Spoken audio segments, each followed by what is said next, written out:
Please introduce yourself. I am Carolina G. Ang, 32 years old. I'm single. I have 4 children.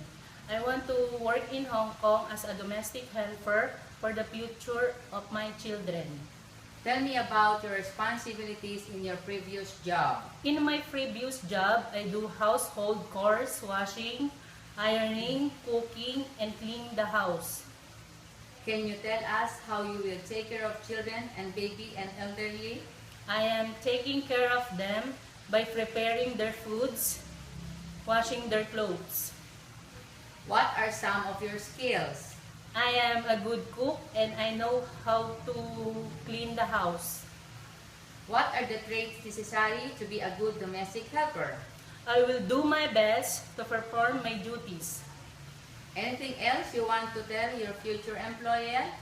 If you will hire me, I promise to be a good helper and I will take care of your family as my own family. I promise to finish my contract and stay with you as long as you want me. Thank you, sir. Thank you, ma'am.